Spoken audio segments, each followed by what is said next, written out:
अब उस कोठी के मालिकान मेरी कोई भी गत बनाते, कम से कम उन गुंडों से मैं सेफ था। बदकिस्मती से अगर उन्होंने मुझे दीवार फांदते नहीं देख लिया था तो अब उन्हें 7 जन्म तक खबर नहीं लग सकती थी कि मैं कहाँ था। आपके खादिम की ये भी एक ट्रेजेडी थी कि जो कुछ हो रहा था किसी पेइंग क्लाइंट की खातिर नहीं हो रहा था, जिससे कि मैं अपनी उन तमाम दुश्वारियों की कोई मोटी उजरत या जुर्माना चार्ज कर पाता। कितनी ही देर कांपता ठुठुरता मैं जहाँ गिरा था वहीं मुंह के बल पड़ा रहा।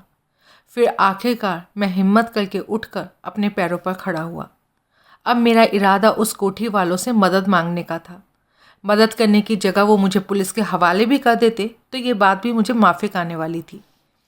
मन मन के कदम रखता, लड़खड़ाता, गिरता पड़ता मैं कंपाउंड में आगे बढ़ा। मैं पिछले बरामदे के करीब पहुंचा तो एकाएक पिछवाड़े की एक बत्ती जली। उसका स्विच जरूर कहीं कोठी के भीतर था और वहां रोशनी छा गई। कौन है? कोई तीखे स्वर में बोला। मैं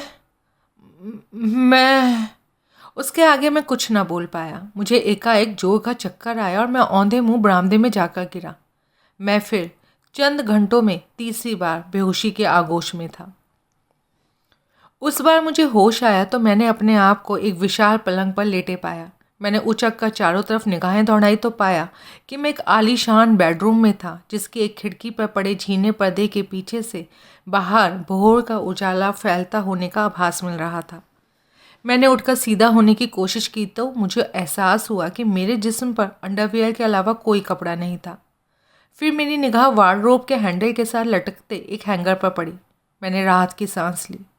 मेरी पिछली रात की पोशाक, जीन्स, प्लोवर, जैकेट वहाँ मौजूद थे। जैसे सूखे वो दिख रहे थे, उससे लगता था कि किसी ने उन्हें सुखाने में खासी मेहनत की थी। वहीं फर्श पर मेरे जूतों का जोड़ा भी पड़ा था और वो भी सूखा मालूम पड़ रहा था। मैंने उठकर कपड़े जूते अपने काबू में किए और अटैच्ड बाथरूम में दाखिल हुआ। 10 मिनट बाद जब मैं वहाँ से बाहर निकला तो बेडरूम के प्रवेश द्वार के करीब मुझे एक युवती खड़ी दिखाई दी। युवती पर मेरी निगाह क्षण भर भी न टिक पाई क्योंकि उसके पहलू में रजनी खड़ी थी। सरप्राइज, सरप्राइज, वो मुस्कुराते हुए बोली और मैं हक्का बक्का सा उसका मुंह देखने लगा। बॉस जाग गए, कायनात स्टार्ट की जाए। तू तू यहाँ? ऐसे इत्तेफाक तो फिल्मों में ही होते हैं ना। फिल्मों से बाहर कहीं होते हैं तो private detective Sudhir Kohli the only one के साथ ही होते हैं। समझ लीजिए कि आपकी फेमस लक को अब कुल जमा 8 चांद लग गए। 8? 4 तो पहले से ही लगे हुए हैं। तू यहाँ कैसे? बोला ना, इत्तेफाक से। लेकिन ये कौन है? ये वैशाली है, जो कि एक तरह से मेरी रिश्तेदार है। एक तरह से? एक तरह से का क्या मतलब हुआ?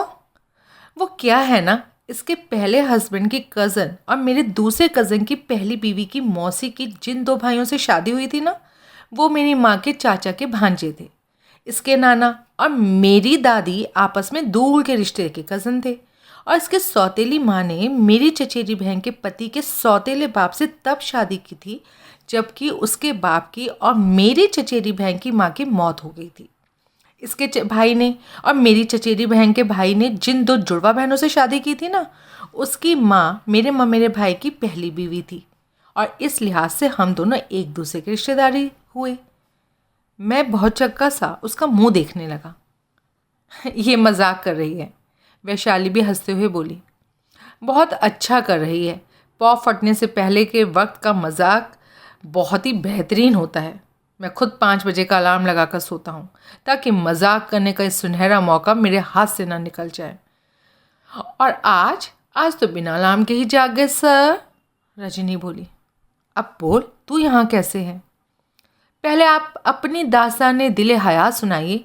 जैसा मुंह सर फूटा दिखाई दे रहा है, उस लिहाज से कॉमेडी तो आउट है, लिहाजा कोई ट्रेजेडी ही सुनने को मिलेगी। अब बताइए क्या हुआ था? वो एक केस पर काम कर रहा था, जान पर बनाई। ओह वैशाली, मैं तुझे बताना भूल गई कि मेरे सर प्राइवेट डिटेक्टिव हैं। वैशाली ने सहमति में सर हिलाया। कैसे आ बनी जान पर? क्या हुआ था? मैंने उसे सारी बात बताई। ओह, फिर तो यूं समझिए कि नया जन्म हुआ है आपका। हाँ, 8वां या 9वां? क्या? नया जन्म? ऐसी कोई पहली बात तो बीती नहीं है आप पर। मैं खामोश रहा। वैसे जो कहा है सच तो कहा है ना आपने? क्या मतलब? किसी शादीशुदा बहन जी के पहलू में तो नहीं थे आप, जबकि ऊपर से उसका पति आ गया हो और आपको जमुना के रास्ते जान बचाकर भागना पड़ा हो। Shut up. Yes sir. इस कोठी में कैसे घुसे थे आप? वैशाली बोली। कोई वजह नहीं, मैं संजीदगी से बोला। पनाह मांगता फिर रहा था, यही कोठी सामने पड़ी। ओह ओह, लेकिन ये मैंने सपने में नहीं सोचा था कि यहाँ मेरा सामना अपनी सेक्रेटरी की कज़न से होगा और ख़ुद वो भी यहाँ मौजूद होगी। It is a small world. आप यहाँ रहती हैं? रहती हूँ, लेकिन कोठी मेरी नहीं है। ऐसी औकात अभी हमारे कुनबे में किसी की नहीं बनी। तो ये कोठी दासानी साहब की है, जो कि बहुत बड़े बिजनेसमैन हैं। मैं यहीं हाउसकीपर हूँ।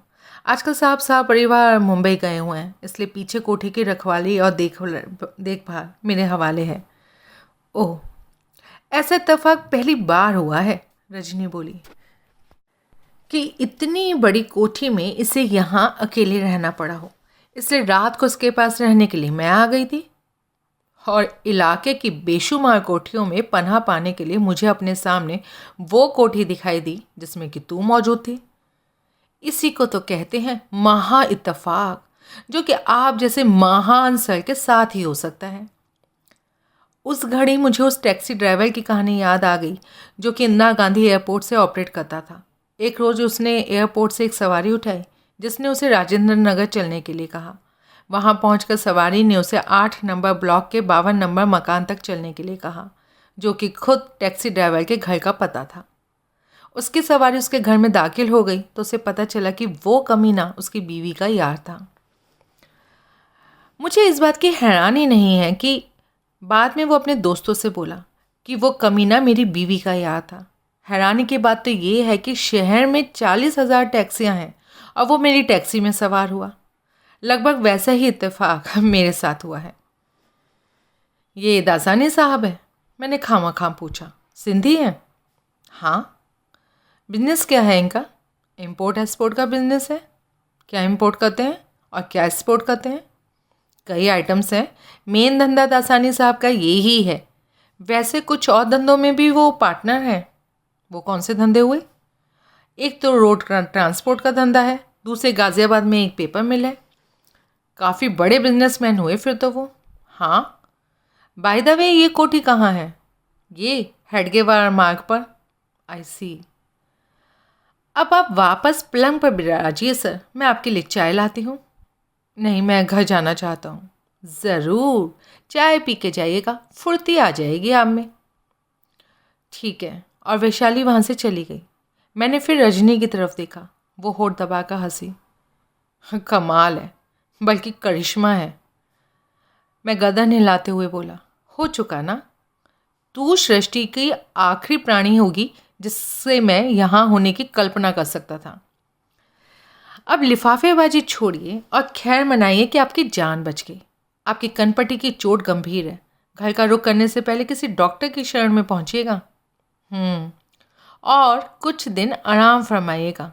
ये नहीं हो सकता रजनी, जो कुछ मैं कर रहा हूँ कोई फीस कमाने के लिए नहीं कर रहा हूँ। मिस्टर पांडे की वजह से कर रहे हैं? हाँ, जब तक मैं पांडे के कातिल का पता नहीं लगा लूँगा मैं चैन से नहीं बैठूँगा। जैसी हालत में आप हैं ना सर, चैन से तो वैसे भी नहीं बैठ पाएंगे। उसके स्वर में चिंता का पुट आ गया। तंदुरुस्त होंगे, फिजिकली फिट होंगे, तभी तो कुछ कर पाएंगे ना। मैं ठीक हूँ, बिल्कुल ठीक ना सही, लेकिन ठीक हूँ। फिर भी तेरी राय पर अमल करते हुए पहले चल डॉक्टर के पास हो आता हूँ। Yes, that's like a good boy. फिर वो अपनी बात पर खुद ही शर्माई। तभी चाय की ट्रे के साथ वैशाली वहाँ पहुँची। दोपहर से जरा ही पहले मैं सोकर उठा। घड़ी पर निगाह पड़ते ही मेरे छक्के छूट गए। कम से कम उस रोज़ इतनी देर तक सोया रहा मैं अफोर्ड नहीं कर सकता था। 10 मिनट में मैं नित्यक्रम से निवृत्त हुआ और फिर आंधी तूफान की रफ्तार से लिंक रोड के शमशान घाट पहुंचा। तब हरीश पांडे की चिता चुनी जा रही थी। मैंने चैन की सांस ली। प्रभु ने मेरी लाज रखी थी कि मैं सोया ही नहीं रह गया था। मैं उस शख्स के अंतिम संस्कार में शामिल होने से वंचित नहीं रह गया था जिसकी की मौत ही मेरी वजह से हुई थी। बाद में शमशान घाट के पीसीओ से ही मैंने यादव को फ़ोन किया। कोहली बोल रहा हूँ, डेली अटेंडेंस दर्ज कराने के लिए। गुड, जिंदा हो? हाँ फ़िलहाल। आइंदा भी ऐसी ही खबर देते रहना अपनी सलामती की। खबर ना आई ना तो मैं समझूंगा कि तुम भी पहुंच गए पांडे वाले जहान में। अच्छा, तुम्हारी तरफ से क्या खबर है? कोई ख़ास खबर नहीं। अलबत्ता शहर में हेरोइन की सप्लाई बंद हो जाने की जो खुफिया रिपोर्ट मिली थी उसके नतीजे सामने आने लगे हैं। पहाड़गंज जामा मस्जिद के इलाके में एक शूटिंग की और एक चाकूजनी की वारदात हुई है। शूटिंग के शिकार की मौका वारदात पर मौत हो गई है और दूसरा चाकूजनी का शिकार हॉस्पिटल में है और फिलहाल बयान देने के नाकाबिल है। दोनों की शिनाख्त नॉन डोपस पुशर्स के तौर पर हुई है और दोनों वारदातें अपनी कहानी आप कहती हैं, जो कि ये है कि दोनों ही अपने ऐसे नशेबाज ग्राहकों के कहर के शिकार हुए हैं जिन्हें वो नशे की सप्लाई देते ना रह सके। आई सी। और इनमें से जो आदमी पहाड़गंज में मरा है ना, उसके बारे में एक ख़ास बात की खबर लगी है। संतोख सिंह नाम का वो सिख डोप पुशर तो था, लेकिन पता चला है कि पिछले कुछ अरसे से वो पुड़िया बेचने का खुदरा धंधा छोड़ चुका था। यानी कि उसकी धंधे में तरक्की हो गई थी। हाँ, जैसे कि वो डीलर के अंडर डिस्ट्रीब्यूटर बन गया था। डिस्ट्रीब्यूटर जो कि डोप पुशर्स के ऊपर होता है, जिससे कि डोप पुशर्स को सप्लाई हासिल होती है, जैसे कि डोप पुशर्स से ग्राहकों को सप्लाई हासिल होती है। ऐसी बातों की नशेबाजों को खबर होती है, क्योंकि बतौर ग्राहक उनकी पहुंच डोप पुशर से आगे नहीं होती। अगर संतोख सिंह का इस व्यापार में रुतबा बुलंद हो गया था तो ग्राहकों को इस बात की खबर होनी चाहिए थी। यानी कि ग्राहकों को मालूम होना चाहिए था कि अब इलाके में कोई दूसरा डोप पुशर ऑपरेट करने लगा था और अब संतोख सिंह से पुड़िया हासिल नहीं हो सकती थी।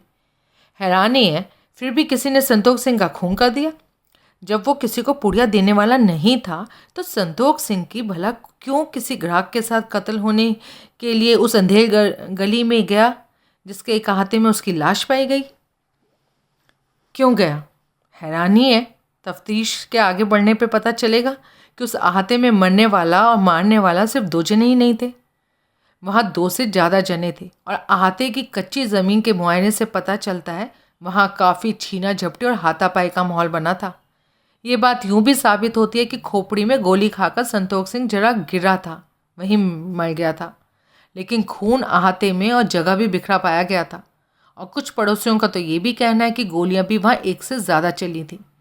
मुझे लगता है कि वहाँ संतोख सिंह के अलावा कोई और भी था, जिसे कि गोली तो लगी थी लेकिन वो संतोख सिंह की तरह वहीं दम नहीं तोड़ गया था। यानी कि भाग निकलने में कामयाब हो गया था। अगर वो गंभीर रूप से घायल हुआ होगा ना तो देर सबेर हमें उसकी खबर लग जाएगी, क्योंकि गंभीर रूप से गोली से घायल शख्स को कोई अस्पताल ही संभाल सकता है, और अगर मामूली घायल हुआ होगा तो इतने बड़े शहर में उसका पता लगा पाना नामुमकिन होगा। आई सी। बहरहाल ये तमाम बातें उस खाके में फिट नहीं बैठती जिसमें कि नशा हासिल करने के लिए मरा जा रहा, खून तक कर देने पर आमादा कोई ड्रग एडिक्ट फिट बैठता है। कहीं ये नार्कोटिक्स के ट्रेड के कंट्रोल के लिए गैंगवार की तरफ इशारा तो नहीं? हाँ, हो सकता है। संतोख सिंह अगर डिस्ट्रीब्यूटर बन गया था तो किसी और की उसकी पुशर्स को अपने साय में लेने की कोशिश हो सकती थी। ये बातें तो किसी आइंदा गैंगवार की तरफ इशारा करती हैं। लेकिन इनका पांडे से क्या वास्ता? वो क्यों मारा क्या? मिस्टेकन आइडेंटिटी उसकी मौत की वजह हो सकती है। वो ज़रूर किसी दूसरे के धोखे में मारा गया था, या बदकिस्मती से किसी गलत वक्त पर गलत जगह पहुंच गया था। ओह, तुम्हारी जानकारी के लिए नार्कोटिक्स कंट्रोल ब्यूरो वाले उस लोकल दादाओं से बड़ी सख्ती से इस बाबत पूछताछ कर रहे हैं जिनकी बाबत मैंने कल तुम्हें बताया था। उनसे क्यों? क्योंकि वो सब गुरबख्श लाल के बरादरी भाई थे और ये बात पक्की है कि अपनी ज़िंदगी में गुरबख्श लाल का नार्कोटिक्स ट्रेड पर पूरा पूरा कंट्रोल था। लेकिन तुम तो कहते थे कि उनमें से किसी का भी, खास तौर से झामनानी का, नार्कोटिक्स ट्रेड पर काबिज होने का कोई इरादा नहीं था। मैं नहीं कहता, वो भी एनसीबी वाले ही कहते हैं। अब जो कुछ आगे वाक़या हो रहा है उनकी रूह में बड़े महंतों को फिर से टटोला जा रहा है। अच्छा, तुम अपनी बोलो, अब तुम क्या कर रहे हो? मैं अभी तो भटक ही रहा हूँ। किसी मुकाम पर पहुँचो तो फ़ौरन खबर करना। फ़ौरन बोला मैं, समझे? 24 घंटे वाली कॉल के ही वक्त नहीं, समझ गए? हाँ हाँ, समझ गया। मैं जामा मस्जिद पहुंचा। उस रोज़ सलीम खान उर्फ नेताजी का दफ्तर मुझे खुला मिला। वो दफ्तर काफ़ी बड़ा था और किसी बड़े प्रॉपर्टी डीलर या किसी ट्रैवल एजेंट के ऑफिस जैसा फैंसी और सजावटी था। रिसेप्शन पर एक पठान सूटधारी नौजवान बैठा था। उसके पीछे दीवार पर एक बहुत बड़ी रंगीन तस्वीर टंगी हुई थी, जिसमें कोई 50 साल उम्र का अच्छी शक्ल सूरत वाला क्लीन शेव्ड खद्दाधारी आदमी राजीव गांधी को हार पहना रहा था। फरमाइए, रिसेप्शनिस्ट नौजवान बोला। खान साहब से मिलना है। वो इस वक्त यहाँ नहीं है। कब होंगे? कुछ कहा नहीं जा सकता। मैं सलीम खान साहब की बात कर रहा हूँ। मैं समझ रहा हूँ जनाब। अच्छा, ये पीछे राजीव भैया के साथ तस्वीर में वही हैं? हाँ, बहुत करीबी थे राजीव भैया के अपने सलीम भाई। मुझे उनसे ना बहुत ज़रूरी मिलना था। किस सिलसिले में? वो मैं एक डिटेक्टिव हूँ। प्राइवेट? मैंने जानबूझकर नहीं कहा। एक ख़ास मुद्दे पर उनसे एक सवाल करना चाहता हूँ। सवाल? हाँ, बड़ी हद 2 या 3। वो सोचने लगा। मैं कल भी आया था, लेकिन ऑफिस को ताला लगा मिला था। हो जाता है कभी कभी ऐसा भी, वो अनमने भाव से उसने जवाब दिया। इसलिए मैं आज फिर। जरा उधर तशरीफ़ रखिए। वो सोफ़ा मुझे दिखा रहा था। वो रिसेप्शन डेस्क से काफ़ी परे था। उसने मेरे वहाँ पहुँचकर बैठ जाने की प्रतीक्षा की और फिर टेलीफोन पर एक नंबर डायल किया। संपर्क स्थापित होने पर उसने दबी ज़बान में कुछ खुसर पुसर की और फिर मुझे करीब आने का इशारा किया। मैं उठकर रिसेप्शन डेस्क पर पहुँचा तो उसने फ़ोन मुझे थमा दिया। बोला, बात करो, सलीम भाई लाइन पर है। हेलो।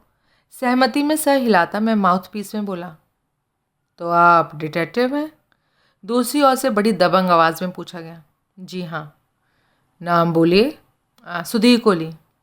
कहाँ से आए हैं? जी थाने से, सीआईडी से या किसी और महकमे से। मैं असल में वैसा डिटेक्टिव नहीं हूँ जनाब। तो? मैं प्राइवेट डिटेक्टिव हूँ। हो, शाहिद ने तो तुम्हें पुलिस का आदमी समझा था। उसकी समझ पर मेरा क्या जोर है जनाब। तभी तो उसने हमें ऐसी जगह फ़ोन लगाया जहाँ कि उसे नहीं लगाना चाहिए था। हम तो मोहसिना जी के यहाँ हैं। I am sorry. अब जो कहना है जल्दी कहो। वो क्या 1 2 3 सवाल हैं जो तुम हमसे पूछना चाहते हो? बल्कि पहले ये बताओ क्यों पूछना चाहते हो?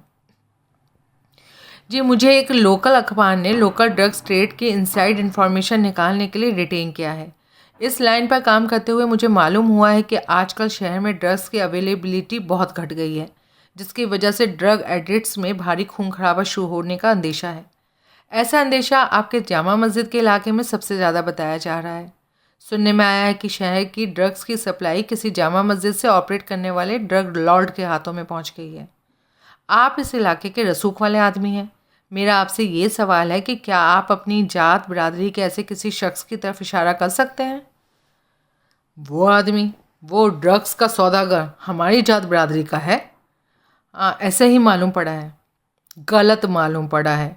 यह हमारे लोगों को बदनाम करने की बीजेपी की साजिश है। ऐसे मामलात में मुसलमानों को शामिल करने की हम जम खम कर मुखाफलत करेंगे। जनाब, ऐसा तो मैंने नहीं कहा। नशा क्या हिंदू नहीं करता, सिख नहीं करता, ईसाई नहीं करता? जहाँ जामा मस्जिद के इलाके का जिक्र आया, लगे मुसलमानों को लपेटने। हमें मालूम है ये बीजेपी के इलाकों के किसी लीडर की शह पर हो रहा है।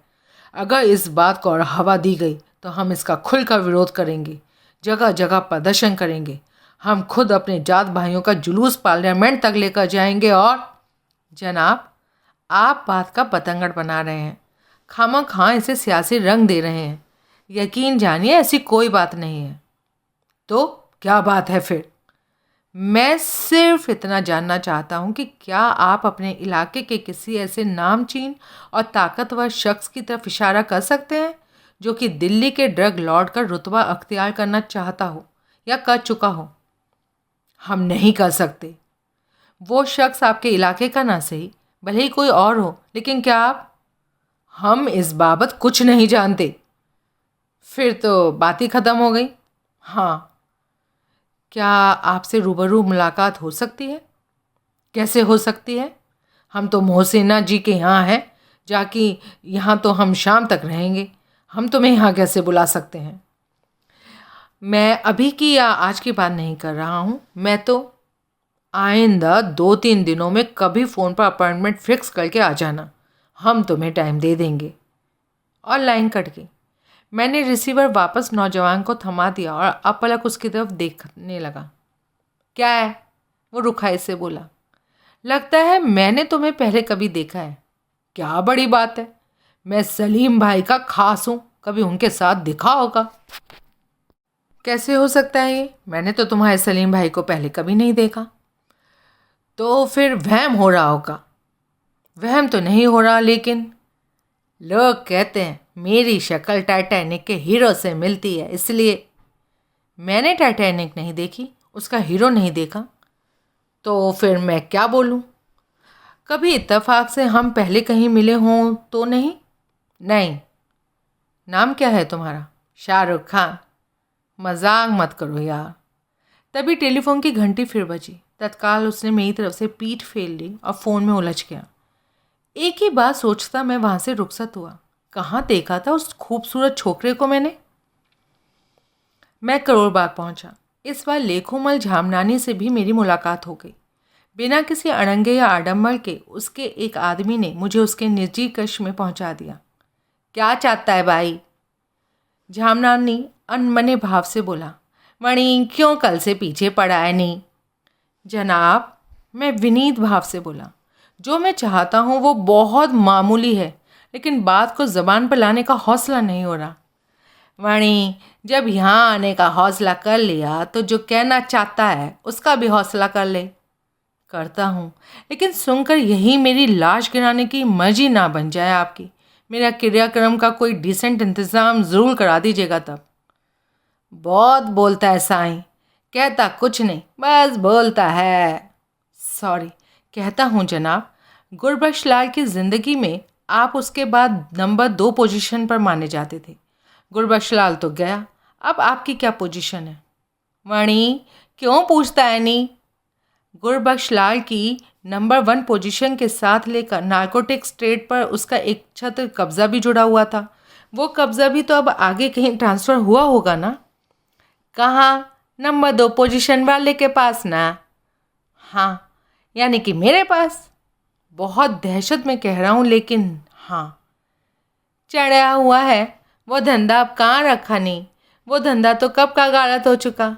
वो कर्मा मारा गुरबख्श लाल था तो धंधा भी था, वो गया तो धंधा भी गया। आपने जाने दिया? मणि, कैसे पकड़ के रखता, कैसे करीब भी फटकता, कैसे ख्याल भी करता। मरना था मैंने।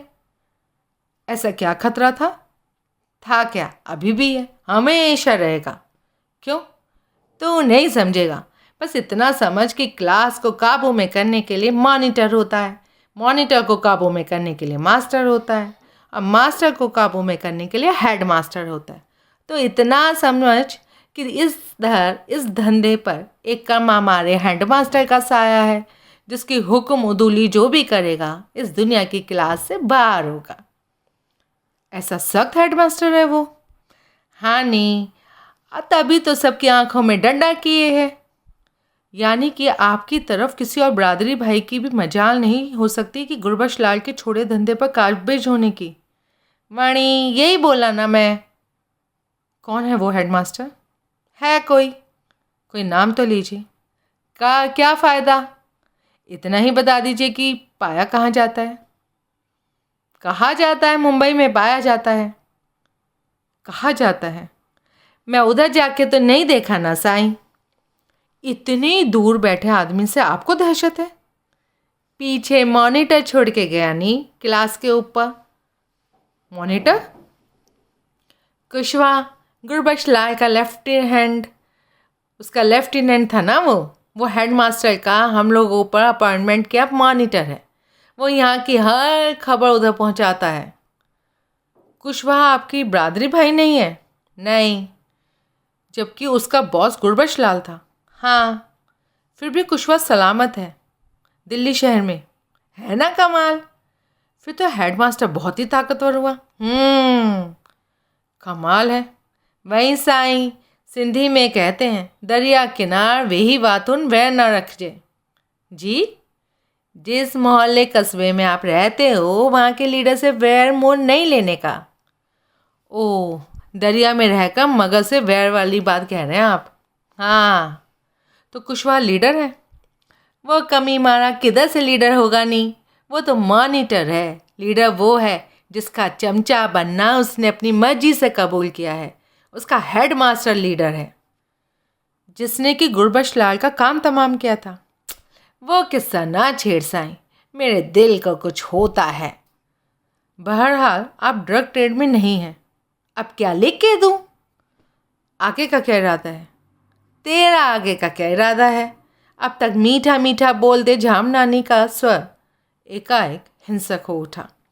जी, मेरा आगे का इरादा अभी मुझे खुद नहीं मालूम, लेकिन जो कुछ अभी यहाँ कहा सुना गया है उसकी तरफ तेरी तरफ से कोई बेजा इस्तेमाल हुआ तो समझ लेना झूलेलाल की महल की छतरी तेरे सर से हट जाएगी। मेरे शरीर ने उसकी ये बात सुनकर जोर से झुरझुरी ली। कोई बेजा इस्तेमाल नहीं होगा जनाब, मैं विनयपूर्ण स्वर में बोला। मेरे सवालात का ताल्लुक एक प्राइवेट केस से है, इसलिए हासिल जानकारी भी प्राइवेट ही रहेगी। फिर तो जीता रहे झूलेलाल की महल से। मैं अपने ऑफिस पहुंचा। रजनी उस वक्त ऑफिस में नहीं थी, क्योंकि वो लंच में आसपास कहीं अपनी हम उम्र लड़कियों के साथ लंच और गप्पे मारने जाती थी। मैं भीतर दाखिल हुआ तो मैंने फ़ोन की घंटी बजती पाई। मैं लपक कर अपनी टेबल पर पहुंचा और कुर्सी पर ढेर होते हुए फ़ोन उठाकर कान से लगाया। हेलो सुधीर, एक स्त्री का स्वर सुनाई दिया। हाँ, मैं सुजाता।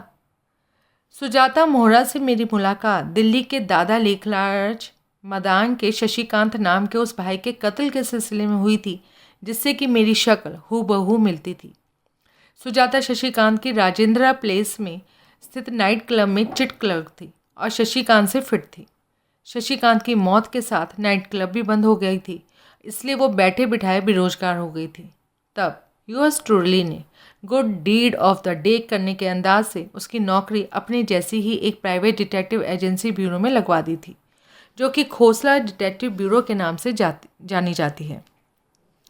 ब्यूरो का मालिक सुदीप खोसला मेरा हम पेशा होने की वजह से मेरा लिहाज करता था, इसलिए उसने मेरी दरख्वास्त कबूल कर ली थी और बजाते खुद सुजाता मेरे पास नौकरी करना चाहती थी, जो कि रजनी के होते संभव नहीं था। हेलो स्वीट हार्ट, मैं बनावटी स्वर में बोला। कैसी हो? मैं तो ठीक हूँ, तुम कैसे हो? मैं भी ठीक सा ही हूँ। ठीक से हो? ठीक नहीं हो? हाँ, क्या हुआ? वो सीढ़ियों से फिसल गया, मुंह माथा फूट गया। ओह, सीढ़ियों से ही फिसले ना? किसी बिल्ली ने पंजा तो नहीं मार दिया? अब इतने बुरे दिन भी नहीं आए कि Sudhir Kohli the only one के।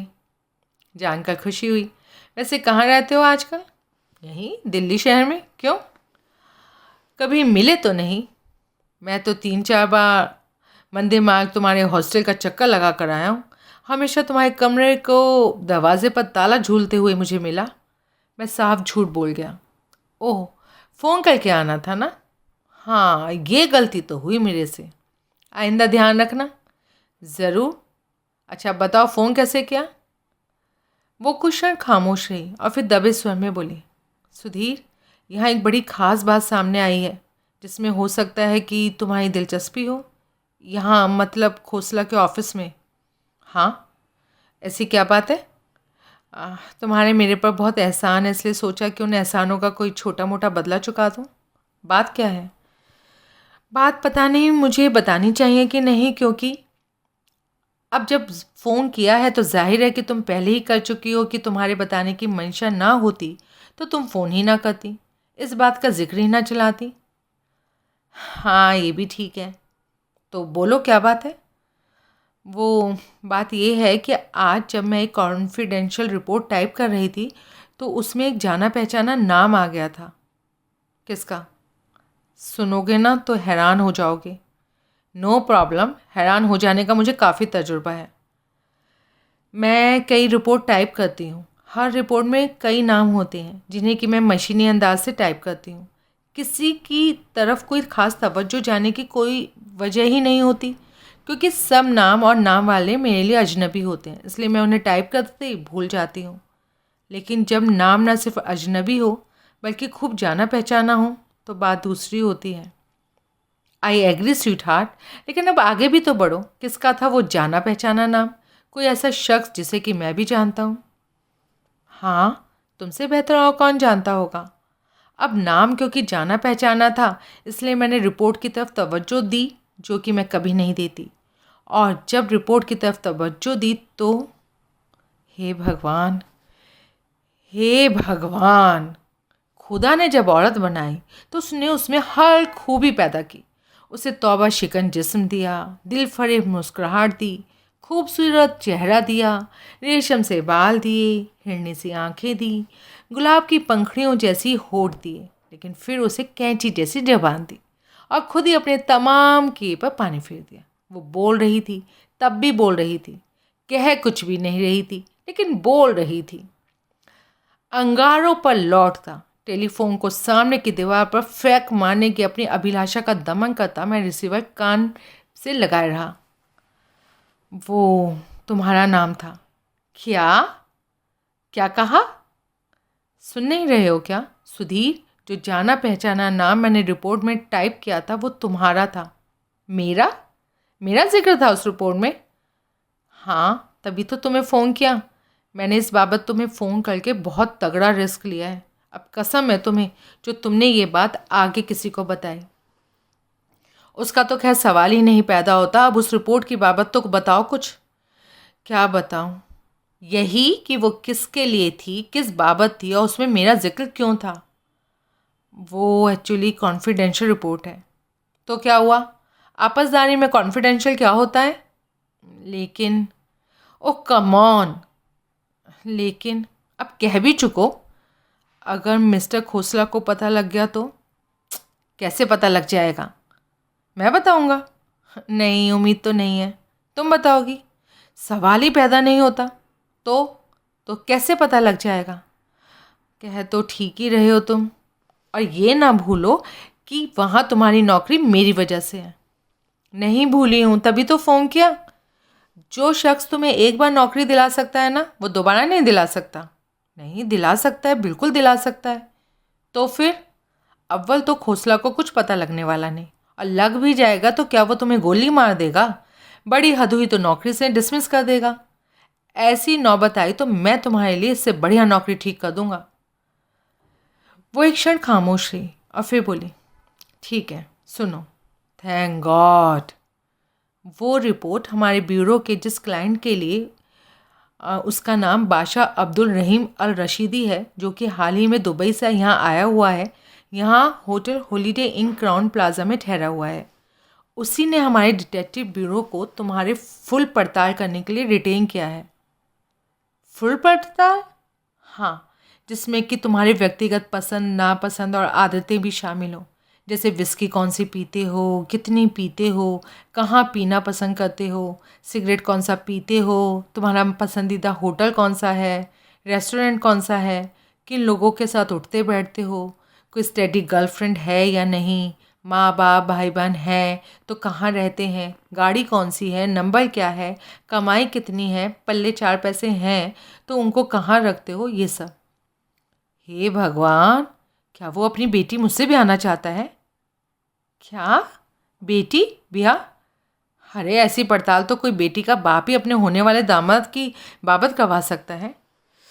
तुम मजाक कर रहे हो? तो ये सब पड़ताल हो चुकी? हाँ, तभी तो मुझे फाइनल रिपोर्ट टाइप करने के लिए मिली।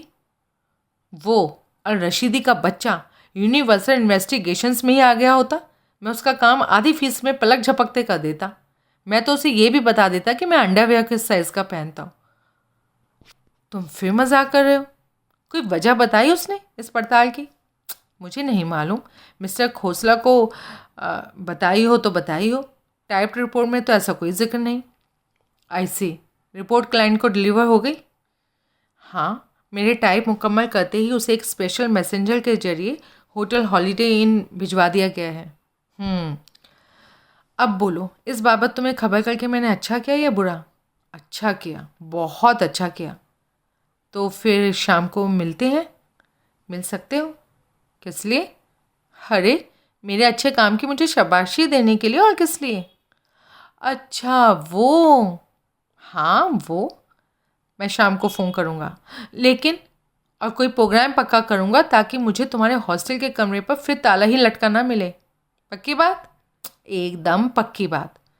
मैं तुम्हारे फ़ोन का इंतज़ार करूँगी। ज़रूर। तौबा करते हुए मैंने रिसीवर को क्रेडर पर पटका। मैंने जेब से अपने सिगरेट का पैकेट निकाला और उसमें से अपने ताबूत के कील निकाले, उसे सुलगाया और सोचने लगा। कौन था ये बादशाह अब्दुल रहीम अल रशीदी जो आपके खादिम के बारे में इतना कुछ जानना चाहता था?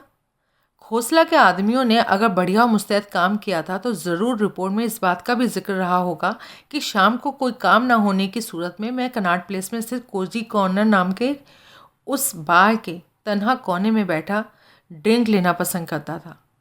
कोजी कॉर्नर, जो कि हॉलीडे इन से मुश्किल से 1 किलोमीटर दूर था, उस शाम को वहाँ मौजूद रहकर मैं उस अल रशीदी के घोड़े का काम आसान कर सकता था। लेकिन कौन सा काम? देखेंगे, जो होगा सामने आ ही जाएगा। शाम को मैं कनॉट प्लेस पहुंचा। कोजी कॉर्नर के करीब कहीं कार के लिए पार्किंग ढूंढने में मेरी ऐसी तैसी फिर गई, लेकिन किसी तरह वो काम हुआ।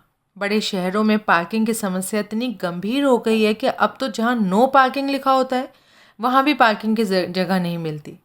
इस सिलसिले में दिल्ली शहर की हालत और भी बद होती जा रही थी, क्योंकि जितनी कारें मुंबई, कलकत्ता, मद्रास और बेंगलोर में हैं, उससे कहीं ज़्यादा कारें अकेली दिल्ली में हैं। पार्किंग के करीब ही एक सरकारी बोर्ड लगा हुआ है जिस पर लिखा हुआ था, दिल्ली को स्वच्छ रखिए। मेरा जी चाहा कि मैं उसके नीचे रख दूं, मेरठ जाकर रहिए।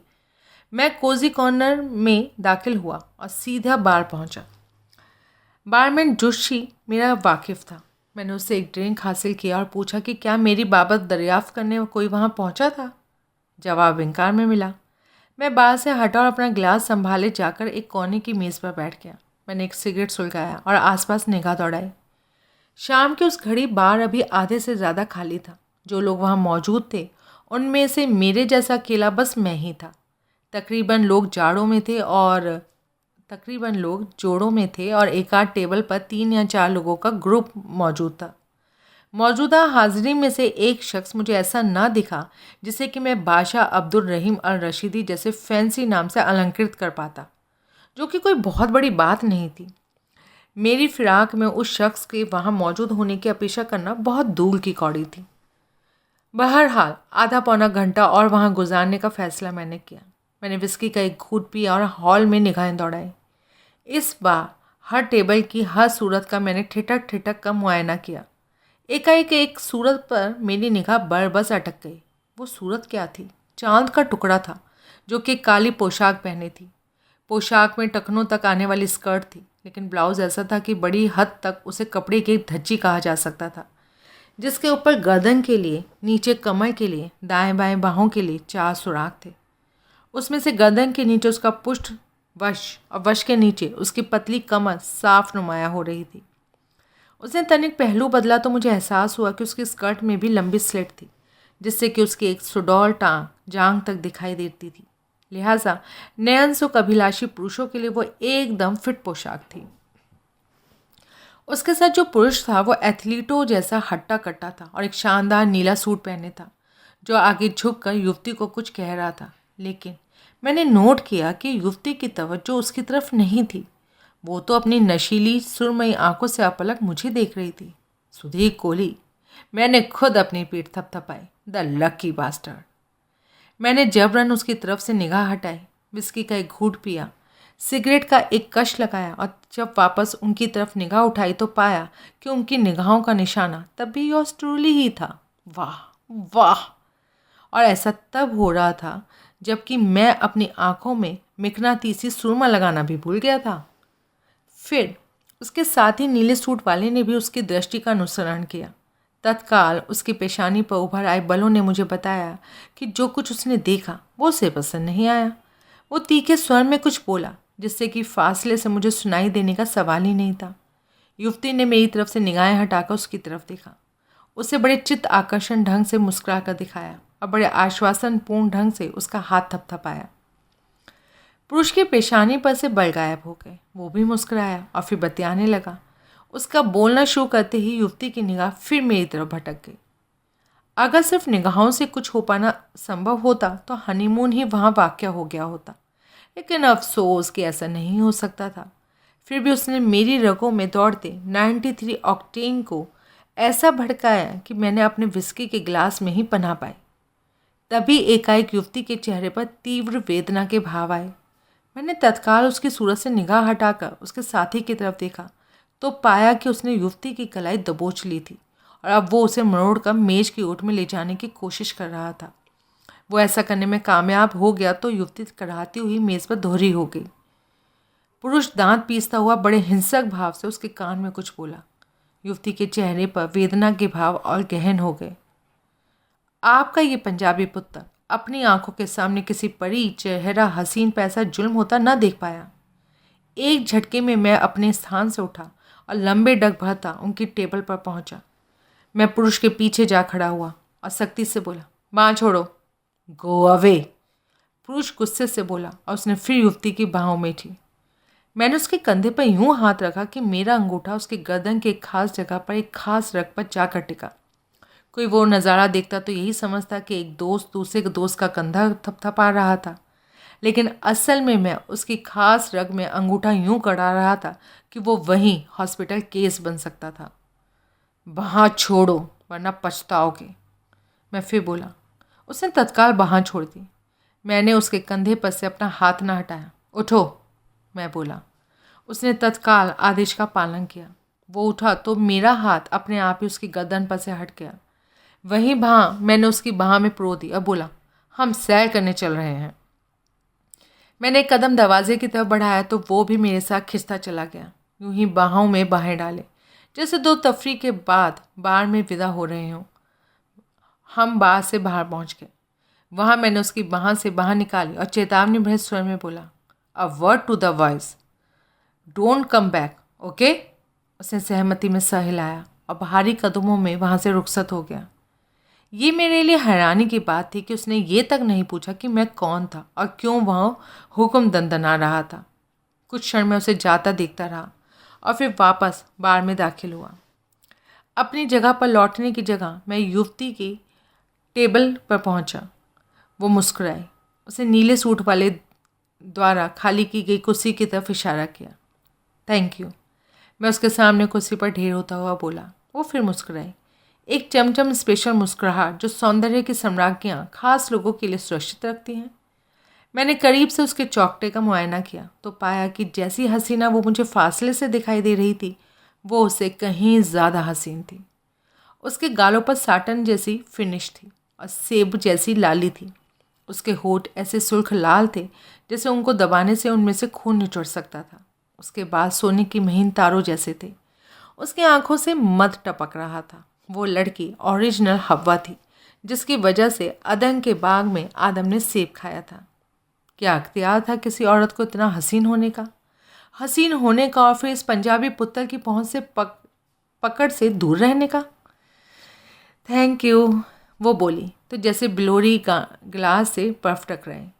बाज़ लोग उंगली पकड़ने का मौका मिलते ही पहुंचा पकड़ने पर उतारू हो जाते हैं, जैसे कि वो साहब, मैं बोला, जो अभी यहाँ से रुखसत हुए हैं। हाँ, वैसे तो जितनी की जाए कम होगी, लेकिन फिर भी आपकी तारीफ़। मुझे लैला कहते हैं। लैला अल रशीदी। मेरे कान खड़े हो गए। लैला अल रशीदी, मैं बोला।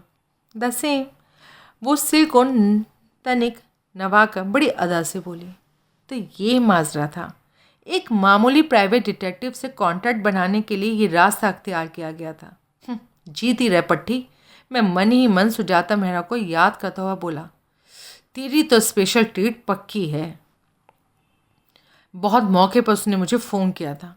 नतीजन अब मैं अपने से पार के पाले वाले लोगों से एक कदम आगे था। मैं सुधी कोली। कहीं बाहर से आना हुआ होगा आपका? हाँ, दुबई से। अकेले? नहीं, अपने अब्बा के साथ। आपके अब्बा? जी, बादशाह अब्दुल रहीम अल रशीदी। बादशाह? बादशाह का शॉर्ट फॉर्म, वो बोली। गोवा आपके अब्बा हजूर बादशाह हैं? मिजाज के। सच में होते तो बादशाह ना कहते अपने आप को, बादशाह ही कहते। और आप अपने आप को शहजादी लैला कहती। वो हंसी, चूड़ियों खनकती जैसी दिलकश हंसी हंसी। ज़िंदगी में दो ही ख्वाहिशें थी, एक ताजमहल देखने की और एक किसी शहजादी से मिलने की। आगरे अभी मैं पिछले हफ्ते होकर आया हूँ और अब देखिए दूसरी ख्वाहिश भी पूरी हो गई, आपसे मुलाकात हो गई। अरे मैं कोई शहजादी वहजादी नहीं हूँ। नहीं है तो भी हम तो आपको शहजादी ही कहेंगे, प्रिंसेस लैला। असली शहजादियाँ जिसके पाँव की धोवन भी नहीं होंगी आप। क्या कहते हैं आप? ऐश करते हैं साहब। हाँ, I mean what is your line of business? Main business तो लाइन मारना ही है, जो कि मैं इस घड़ी भी मार रहा हूँ। वैसे कुछ आजू बाजू के बिजनेस भी हैं। काफ़ी दिलचस्प आदमी हैं आप। तारीफ़ का शुक्रिया। मुझे दिलचस्प आदमी पसंद है। जिसके साथ आप अभी थीं वो कैसा आदमी था? दिलचस्प नहीं था, इसलिए अच्छा हुआ पीछा छूटा। था कौन? अब्बा का कोई वाकिफ़ का था। मुझे ड्रिंक के लिए इनवाइट करने लगा तो ये सोचकर हामी भर दी कि शाम बढ़िया गुजरेगी, लेकिन वो तो कमबख्त बदतमीज़ी पर उतर आया। आप ना आ जाते तो ज़रूर मेरी बाँह तोड़कर ही मानता। फूलों की टहनी को थामना हर किसी को तो नहीं आता ना। आपको आता है मिस्टर कोहली? आता तो है। ज़रा, उसने अपनी गोरी मरमरी कलाई मेरी तरफ बढ़ाई। थाम के दिखाइए। मैंने वैसी कोई कोशिश नहीं की। मैं क्या पागल था जो थामने के लिए सामने एक खूबसूरत पेयर मौजूद पाकर भी कलाई थामता? मैं केवल हंसा, वो भी हंसी। उसने बड़ी नज़ाकत से अपनी कलाई वापस खींच ली। कब से हैं आप दिल्ली में? मैंने उससे पूछा। यही कोई 2 हफ्ते हो गए। वो एक क्षण ठिठकी, अब बोली। वैसे दुबई से आए हमें 1.5 महीना हो गया है। यहाँ आने से पहले हम 1 महीना मुंबई में ठहरे थे। अच्छा, अपनी लाइन ऑफ बिजनेस के बारे में आपने अभी भी नहीं बताया मिस्टर कोहली। बंदा प्राइवेट डिटेक्टिव है। Private detective? उसके गले से हैरानी भरी सिसकारी निकली। Like Charlie Chan, like Hercule Poirot, like Sam Spade, like Donald Lamb, like Philo Vance. No? Yes, लगता है जासूसी नॉवेल्स बहुत पढ़ती हैं आप। Yes, I love PD novels. लेकिन ये कभी नहीं सोचा था कि ज़िंदगी में कभी किसी असली प्राइवेट डिटेक्टिव से भी मुलाकात होगी। मिस्टर कोहली, मेरी ये जानने की दिली ख्वाहिश है कि रियल लाइफ में प्राइवेट डिटेक्टिव कैसे फंक्शन करते हैं। So I must see more of you, ताकि आप मुझे अपनी कारगुजारियों की बाबत ज़्यादा से ज़्यादा बता सकें। लड़की बहुत उथले स्टाइल से मेरे पर ढेर होने की कोशिश कर रही थी और समझ रही थी कि मैं कुछ नहीं समझ रहा था। मैडम, बहुत बोल्ड धंधा है प्राइवेट डिटेक्टिव का। वो फिल्मों और नॉवेल्स में ही कलरफुल लगते हैं, जिनमें कि वो 20-25 आदमियों का अकेला मार गिराता है, गोलियों की बौछार से भी बच निकलता है और खूबसूरत लड़कियां उस पर ढेर हुई जाती हैं। All the same we must see more of each other. As you wish ma'am. एकाएक उसने अपनी कलाई घड़ी पर नगार डाली और बोली, ओह माय गॉड, इतना टाइम हो गया। मुझे अब जाना होगा, बादशाह इंतज़ार करते होंगे। मैं छोड़ कर आऊँ? वो तो बहुत ज़रूरी है। मेरे जोड़ीदारों को तो आपने भगा दिया और यहाँ खुद उसकी जगह ले ली। अब जो काम उसने करना था वो तो आपको करना ही होगा। आपका एस्कॉर्ट बनना मेरे लिए बड़ा भारी इज्जत अफजाई का काम होगा। ग्रेट, बादशाह को भी आपसे मिलकर खुशी होगी। हाँ, मुझे भी। मन ही मन में बोला, यूँ पता तो चलता कि कौन था ये बादशाह जो प्राइवेट डिटेक्टिव एजेंसी से मेरी पड़ताल करवाता था। हम वहाँ से बाहर निकले। मैंने अपनी कार का हवाला दिया तो उसने पैदल चलने की तरजीह दी, क्योंकि उसने करीब ही हॉलीडे इन तक ही जाना था। हॉलीडे इन में हमारी मंजिल 16वीं मंजिल पर स्थित एक डीलक्स स्वीट था, जिसके ड्राइंग रूम की फ्रेंच विंडो से पूरी नई दिल्ली का नज़ारा होता था। वहाँ मेरी बादशाह अब्दुल रहीम अल रशीदी से मुलाकात हुई। वो ड्राइंग रूम के एक नीम अंधेरे कोने में बैठा किन्हीं कागजात का मुआयना कर रहा था। हमारे आगमन के आहट पाकर उसने आंखों पर से निगाह का चश्मा उतारा और उसकी जगह एक बड़ा स्टाइलिश, बड़े बड़े सुरमई रंगत से लेंस वाला चश्मा आंखों पर लगाया। उतारा हुआ चश्मा और कागजात उसने सामने मेज़ पर डाल दिए और उनके करीब रखी काली फुंदने वाली लाल तुल की टोपी सर पर पहन ली। मैंने देखा उसके चेहरे पर बड़े स्टाइल से तराशी गई घनी दाढ़ी मूछ थी। नीम अंधेरे में उसकी उम्र का अंदाज़ा लगाना मेरे लिए मुश्किल था, लेकिन जब वो पढ़ने के लिए रीडिंग ग्लासेस इस्तेमाल करता था और एक जवान बेटी का बाप था तो 50 से कम तो भला क्या ही होगा। उसकी दाढ़ी मूछ की रंगत काली थी, लेकिन उसकी वजह खिजाब हो सकती थी। लैला मुझे लेकर उसके करीब पहुंची। बादशाह, this is mister Sudhir Kohli. उसने उठकर बड़ी गर्मजोशी से मेरे से हाथ मिलाया। मिस्टर कोहली प्राइवेट डिटेक्टिव हैं? अ रियल लाइफ पीजी, बादशाह बोला। ये तो बड़ा अच्छा इत्तेफाक हुआ। वो कैसे? बादशाह ने अपनी बेटी की तरफ देखा। अब मैं भी आई, लैला बोली और वहाँ से रुखसत हो गई। मुझे एक प्राइवेट डिटेक्टिव की सर्विसेज की ज़रूरत है, पीछे बादशाह बोला। लेकिन मैं नहीं जानता कि आपके यहाँ पीडी कैसे फंक्शंस करते हैं, मसलन अपने क्लाइंट से कैसे चार्ज करते हैं। वो वैसे ही जैसे वकील लोग चार्ज करते हैं, पूरे केस की फ्लैट फीस या तब तक साप्ताहिक किस्तें जब तक कि केस क्लोज ना हो जाए। आई सी। आपको क्या प्रॉब्लम है? प्रॉब्लम जिसके लिए आपको पीडी की सेवाओं की ज़रूरत है? अच्छा, वो बहुत सी बातें हैं जिनको डिस्कस करने के लिए ये वक्त मुनासिब नहीं। हम फिर मिलेंगे mister Kohli. So long till then. अब वो बिना मेरे से नज़र मिलाए लंबे डग भरता वहाँ से रुखसत हो गया। मैं हक बकाया सा उसे जाता देखता रह गया। अजीब आदमी था। कोई बात नहीं करनी थी तो भूमिका मानने की क्या ज़रूरत थी? बेटी को मोहरा बनाकर मेरे से जबरन मुलाकात का माहौल पैदा करने की क्या ज़रूरत थी? और फिर असल में था कौन वो बादशाह का बच्चा? मालूम करूँगा, मालूम करके ही रहूँगा। आखिर मैं भी प्राइवेट डिटेक्टिव वैसी नहीं हूँ ना। बूढ़े के घर तक पहुँचकर दिखाया ना तो। तभी एक दरवाज़ा खुलने की आवाज़ हुई और उसकी चौखट पर लैला प्रकट हुई। मैंने उधर देखा तो मुझे उसके पीछे एक सुसज्जित बेडरूम दिखाई दिया। उसने दरवाज़ा बंद कर दिया और फिर लंबे डग भरती मेरे करीब पहुँची। बादशाह को कहीं जाना था, वो बोली, इसलिए मजबूरन उन्हें तुम्हें अकेला छोड़ना पड़ा। मुझे उनकी खास अपॉइंटमेंट की खबर होती तो मैं तुम्हें उनके रूबरू लाने का कोई और मौका चुनती। Mister Kohli, I am sorry on his behalf. Never mind that. लेकिन वजह तो यही है ना कि आपके बादशाह ने कहीं जाना था। और क्या वजह होगी? आप बताओ। यही वजह है? यानी उन्हें यह अंदेशा नहीं था कि मुझे तपेदिक थी, जो कि उनके मेरे करीब ज़्यादा देर खड़े होने पर उन्हें हो सकती थी। मिस्टर कोहली, वो तौराए भाव से बोली, सॉरी। तब मैंने नोट किया कि उसने अपनी पोशाक बदल ली थी। अपनी काली पोशाक की जगह अब वो एक गुलाबी रंग का सिल्क का गाउन पहनी थी, जिससे कि वो बहुत ही खूबसूरत लग रही थी और उसके शरीर के हर कटाव की झलक मुझे मिल रही थी। उस गाउन का गिरेबान तो इतना खुला था कि वो ज़रा भी आगे झुकती तो मुझे उस रूट से नाभि तक उसके गाउन जैसा ही गुलाबी जिस्म दिखाई देता था। उस गाउन के नीचे वो अंगियां नहीं पहनी थी, इसलिए नज़ारा ऐसा था कि कलेजा मुंह को आता था। वो कुछ क्षण अपना निचला होठ चुबलाती सी देखती रही और फिर बोली, तुम वाकई फिल्मों और नॉवेल्स की पीढ़ी से जुदा हो। अच्छा, मौजूदा सिचुएशन में तुम्हारी जगह माइक हैमर होता, सैम स्पेड होता या डोनाल्ड लैम्ब होता तो वो कब का मुझे अपनी बाहों में जकड़ चुका होता। यस, लेकिन हमारे यहाँ के रिवाज कुछ जुदा हैं। हम पहले ढील देते हैं और फिर खींचते हैं। लिहाजा इस वक्त तुम मुझे ढील दे रहे हो? हाँ, खींचने का वक्त आ गया है। ये जाहिर करने के लिए क्या कोई घंटी बजेगी? घंटी ही बजेगी, लेकिन वो आपको सुनाई नहीं देगी, वो सिर्फ मुझे सुनाई देगी। अच्छा, हाँ, आप समझिए कि घंटी बज गई और मुझे सुनाई दे गई। रियली?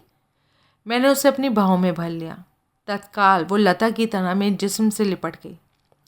तत्काल मेरे तजुर्बेकार हाथ की तजुर्बेकार दस्तक उसके जिस्म के हर मोड़ पर, हर खम पर पड़ने लगी। मेरे होठ उसके मद भरे होठों का रसपान करने लगे और मेरा एक हाथ उसके गिरेबान में घुस गया। मेरे भीतर कहीं से फिर आवाज़ उठ रही थी कि वो औरत कोई आम औरत नहीं, हव्वा थी, जो कि आदम को वज्र फल खाने पर मजबूर करना चाहती थी। डिलैला थी, जो सैमसंग के बाल काट कर उसकी शक्ति का हरण करना चाहती थी। लेकिन मैं, जो कि उस वक्त 7वें आसमान पर उड़ रहा था, उस आवाज़ की तरफ तवज्जो देने को तैयार ही नहीं था। वो अनोखी औरत थी जिसके होठ ही नहीं, जिस्म का हर अंग, मर्द के जिस्म के हर अंग का चुम्बन ले सकता था। वो यूं मेरे पर हावी होती जा रही थी कि जैसे अपने उत्तेजक जिस्म को हथियार की तरह इस्तेमाल करते हुए मेरी हस्ती मिटा देना चाहती थी। मुझे त्रिलोक के दर्शन होने लगे। उसकी ज़बान की तीखी नोक मेरे दांतों के पास घुस गई और पता नहीं क्या करने लगी। जब मुझे यकीन आने लगा कि मैं उसकी बाहों में ही मर जाने वाला था तो कहीं टेलीफोन की घंटी बजने लगी। वो मेरे से अलग हुई। काफ़ी कुछ जानते हो तुम, वो तनिक हाफते हुए बोली, लेकिन अभी काफ़ी कुछ सीखोगे। कौन सिखाएगा? सोचो, कब सिखाएगा? जल्दी ही। तालिब इल्म का भी जो पहला सबक सीख कर हटे हो उसे पक्का करो और दूसरे सबक के लिए उस्ताद की वापसी का इंतज़ार करो। और कब होगी वापसी? मैं व्यग्र भाव से बोला, जल्दी ही, मैं फ़ोन करूँगी। फिर मुझे दोबारा बोलने का मौका दिए बिना वो लपक कर बेडरूम में घुस गई और उसने अपने पीछे दरवाज़ा बंद कर लिया। तत्काल फ़ोन की घंटी बजनी बंद हो गई। पीछे मैंने अपनी उखड़ी सांसों पर काबू पाया, अपने कपड़े व्यवस्थित किए, बालों में कंघी की तरह उंगली फहराई और वहाँ से रुखसत हुआ। लिफ्ट द्वारा मैं नीचे लॉबी में पहुँचा। लॉबी में उस घड़ी काफ़ी चहल पहल थी। वहाँ मैंने उसी दरवाजे का रुख किया जो पिछवाड़े से फायर ब्रिगेड लेन की तरफ ले जाता था। उधर अभी मैं कुछ कदम ही बढ़ा था कि एकाएक थमक कर रुक गया। मेरी निगाहों के सामने एक जानी पहचानी सूरत सामने आई जो कि मुझे होटल की बाबर रोड की ओर के एंट्रेंस की तरफ बढ़ती दिखाई दी। मैं झपट कर उसके करीब पहुंचा। मैंने पीछे से उसके कंधे पर हाथ रखकर उसे रोका और हाफता हुआ बोला, Mrs Sibal, hold on, Mrs Priya Sibal. वो घूमी। उसकी निगाह मेरी निगाह से मिली। तत्काल उसके चेहरे पर उत्कंठा के भाव आए। उसने बेचैन भाव से यूं दाएं बाएं देखा जैसे समझने की कोशिश कर रही हो कि उसे किधर पनाह मिल सकती थी। मैंने उसकी बाह पकड़कर हल्के से झटका दिया और व्यंगपूर्ण स्वर में बोला, जाने मन, पहचाना अपने खादिम को? उसकी पुतलियां फिर व्याकुल भाव से कटोरियों में घूमी। अब कोई जवाब तो दे दो। क्या क्या है? तुम्हें नहीं पता क्या है? क्या चाहते हो? यहाँ से निकलो, फिर बताता हूँ क्या चाहता हूँ। ठीक है, अब बाहों तो छोड़ो। मैंने बाह छोड़ दी और दृढ़ता से उसके साथ आगे बढ़ा। वो बड़े सहज भाव से कुछ कदम मेरे साथ चली, फिर एकाएक मेरे से अलग हुई और करीब खड़े दो सूट बूटधारी अति सम्रांत व्यक्तियों के पास पहुंची। प्लीज़ सर, वो दबे स्वर में फरियाद करती हुई बोली, भगवान के लिए मेरी मदद करिए। ये आदमी नशे में है और मेरे से बदसलूकी करने पर आमादा है। प्लीज़ आप सिर्फ इतनी देर से यहाँ रोक लीजिए कि मैं यहाँ से निकल सकूँ। वो दोनों तत्काल प्रभावित दिखाई देने लगे। फिर दोनों दृढ़ता से मेरे और प्रिया सिब्बल के बीच में आकर खड़े हो गए। प्रिया तत्काल वहाँ से बाहर को लपकी। मैंने पीछे लपकने की कोशिश की तो उन दोनों ने मुझे ऐसा ना करने दिया। औरत से ज़बरदस्ती नहीं करते भाई साहब, उसे प्यार से हैंडल करते हैं, उन्होंने मुझे राय दी।